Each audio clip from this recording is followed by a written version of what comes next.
Fish on.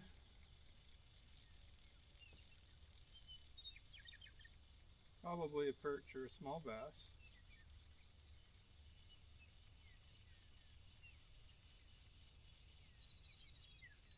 Hey, nice size yellow perch. Look at that.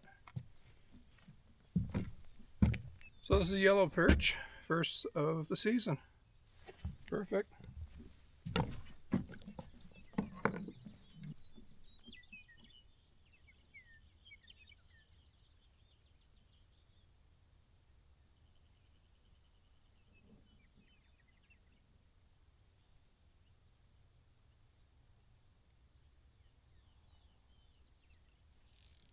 There we go.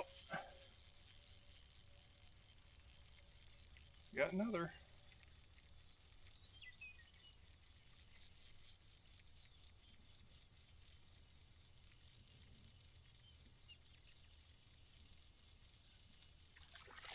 Another nice one.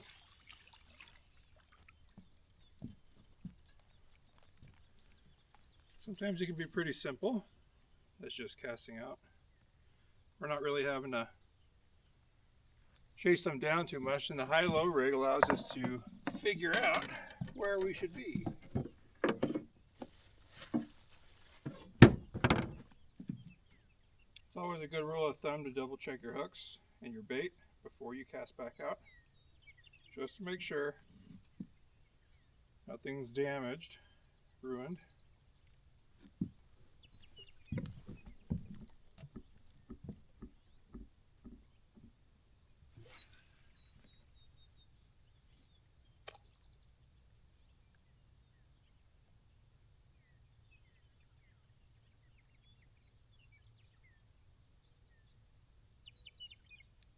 It's not very deep. I'd say it's probably 7 to 10 feet deep right there where we're casting.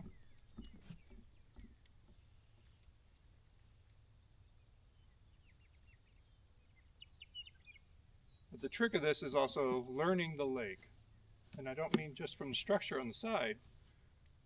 When you fish a lake, you want to see if there's drop-offs or weed beds or shelter, really. What kind of underwater shelter is there for fish? A lot of different kinds of species of fish prefer certain kinds of structure in the springtime.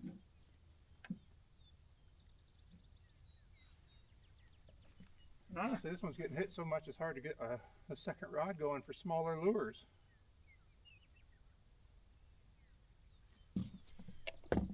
There's a variety of species in this lake, so you never know what you can hook.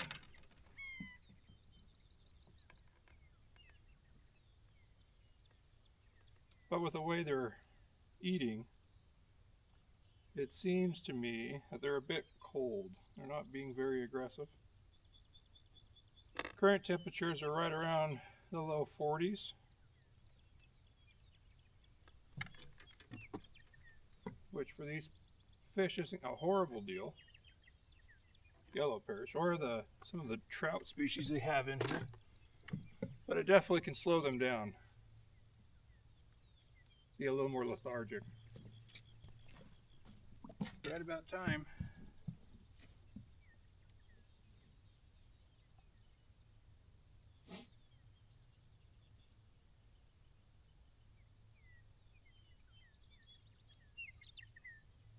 And a little trick, anytime you're getting bit, it's always better to reel down and feel the weight of the fish actually biting, putting that pressure on the line. Once you feel them actually taking it, then go ahead and set the hook. But make sure you keep your line tight. And if you're having a harder time feeling the bite, just put your fingertip right on the line coming out of the reel and just hold it for a sec. When you feel the pressure increase or actually starts taking it, then you know you actually are having a good solid bite and you can set the hook.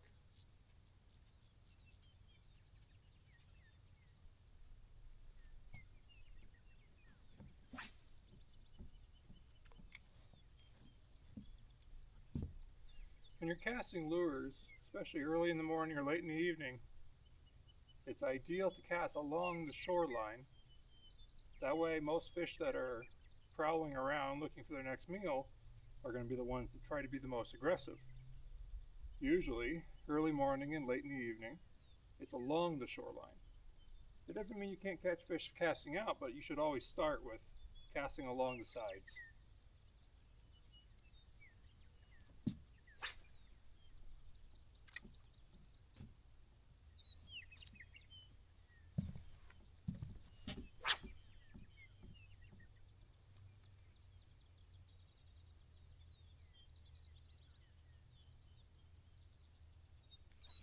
Oh, there we go.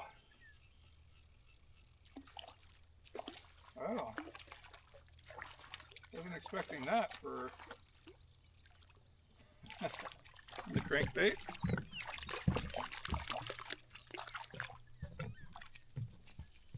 So, just goes to show, casting along the side, you never know what you're going to catch. This would be a tiger trout. You can tell because of the spots on it. Not a huge one by any means, but smashed that crankbait pretty good.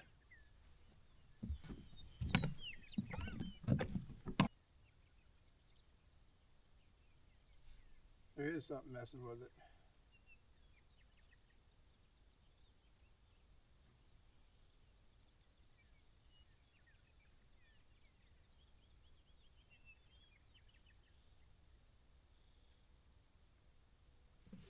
There we go.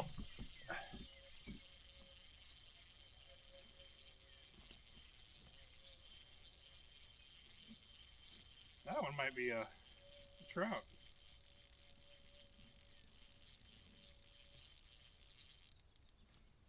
Fighting pretty good.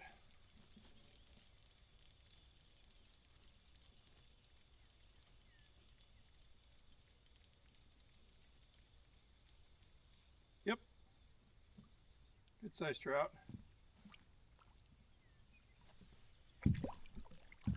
Big rainbow. Oh, he made a mess of the line too.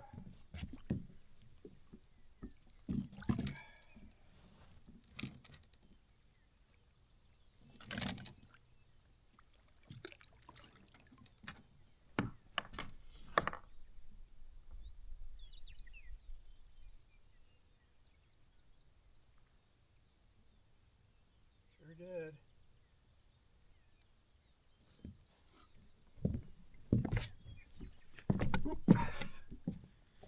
Kind of a deformed looking one, probably from a hatchery. You can see the bent fins. We'll probably go ahead and let this one back.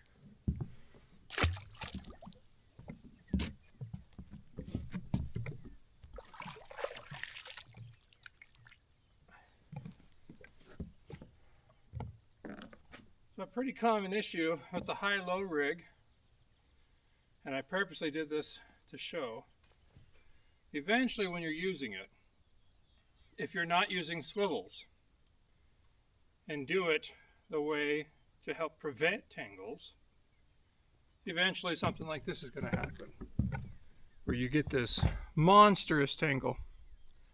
If you use swivels, you won't have to worry about that. It keeps the line from tangling. But for now, I'm going to have to cut and retie everything. So, we've retied our high-low rig with swivels now. And as you can see, even though they're not three ways, they will help with the line twist.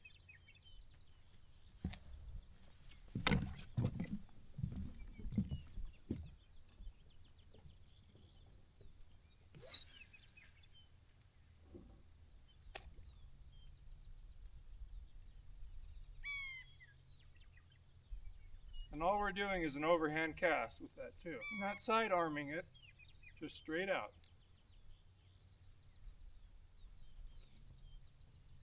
That will help it from losing momentum while it's in the air, allowing it all to go down at an angle so those hooks don't get wrapped around either.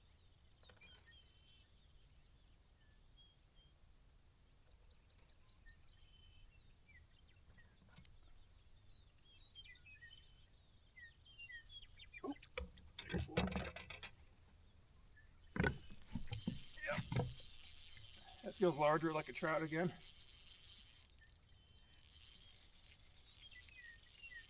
Whoa, yeah.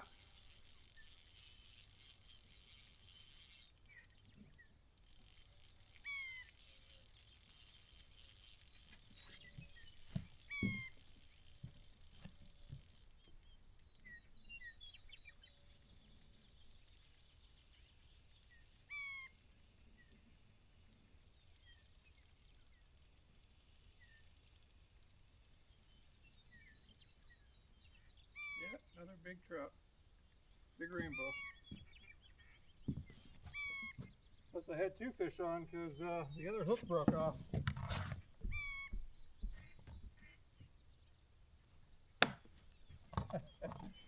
That is also an issue with the high-low rig is if you have 2 fish on, there's a better chance of snapping your line.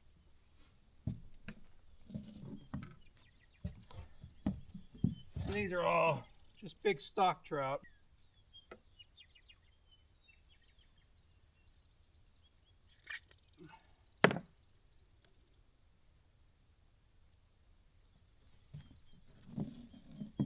They're still fun. Some decent weight on them.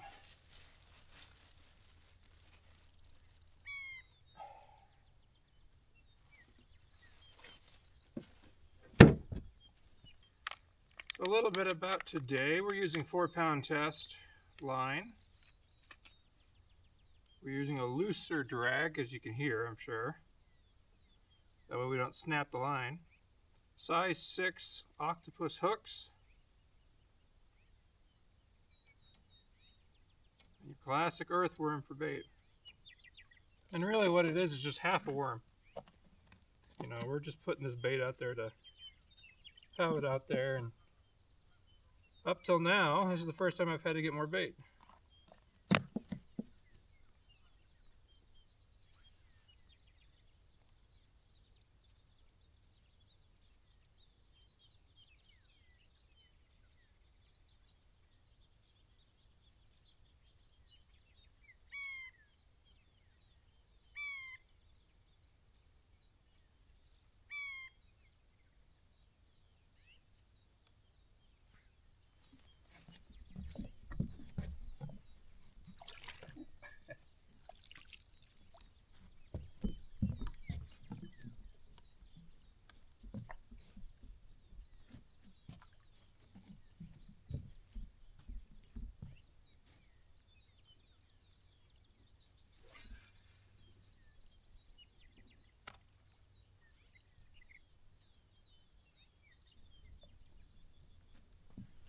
Something's hitting it.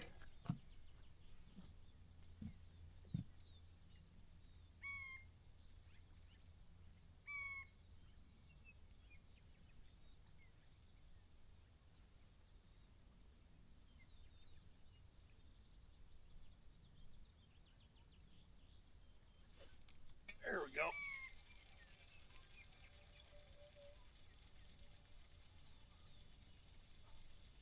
Decent weight on there.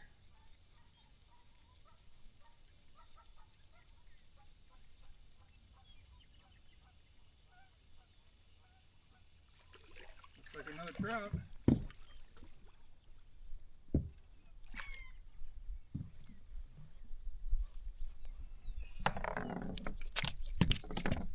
Hatchery one.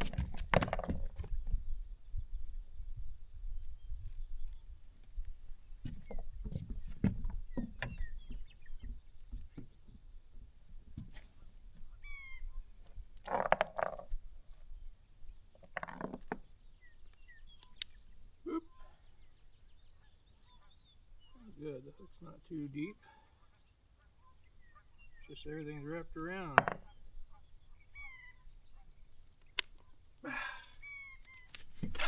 Whoops. Well, we're keeping this one anyway, so a flop isn't going to be a bad thing. But, yeah, little rainbow.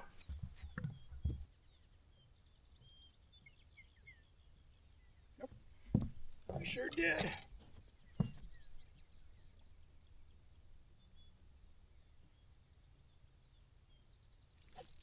There we go. That's got weight. Feels like another nice trout.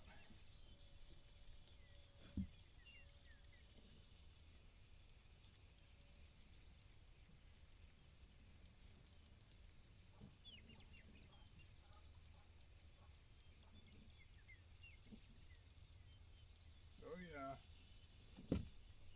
Another nice trout. Rainbow.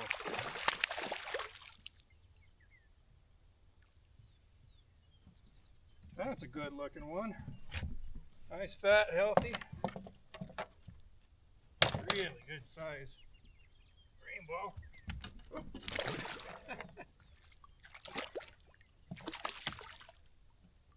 It's spring, eh?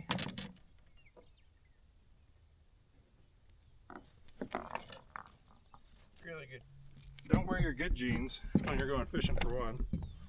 But good healthy size rainbow. Oh, we already got one.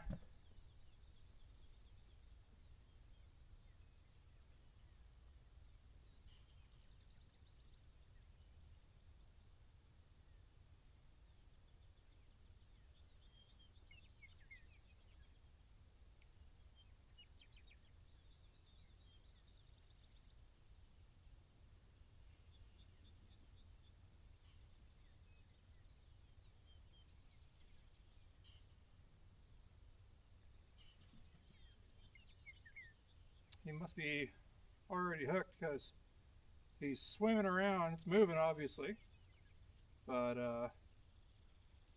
he keeps getting slack no matter how much you reel. There we go.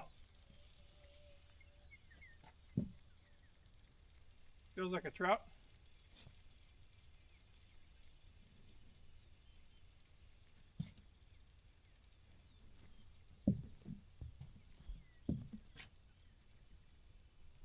Going that way this time. Yeah, another nice trout.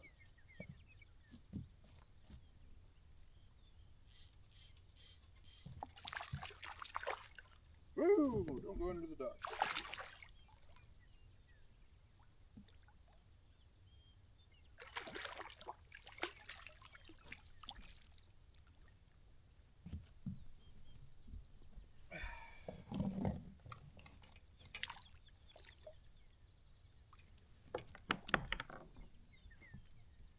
A big triploid. Try to get the hook out of that one, let it go. Oh, he had both hooks. That's a little different.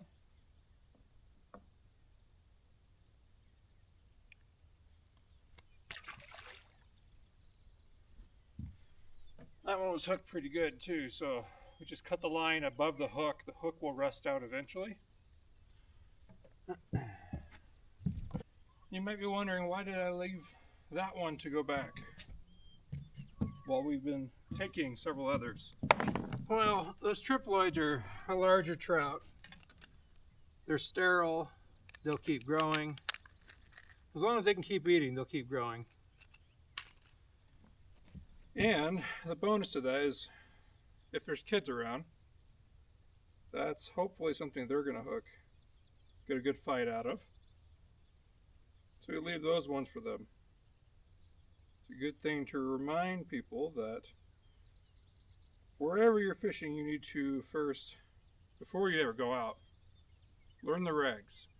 What I mean by that, there are rules to every body of water in every state what you're allowed to do.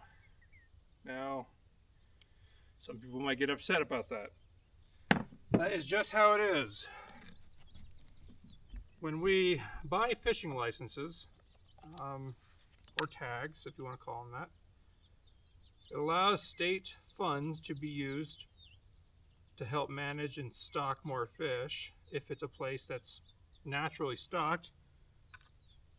Some places don't have enough forage food for fish to actually be able to reproduce, or they put a sterile species in, like that triploid, to just grow and be of use for people who want to fish. So if you're a beginner, that's great because it puts up a nice fight. They're pretty easy to catch. Obviously we're just using worms. There's no big special thing here. But you can use all sorts of bait, even man-made baits.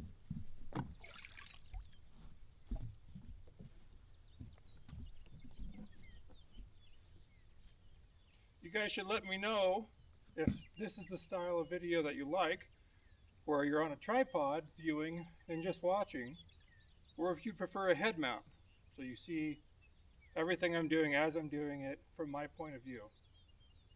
That would be very helpful. I have more than one camera, so we can definitely make both happen. I'll leave it up to you guys. Leave a comment. Thanks.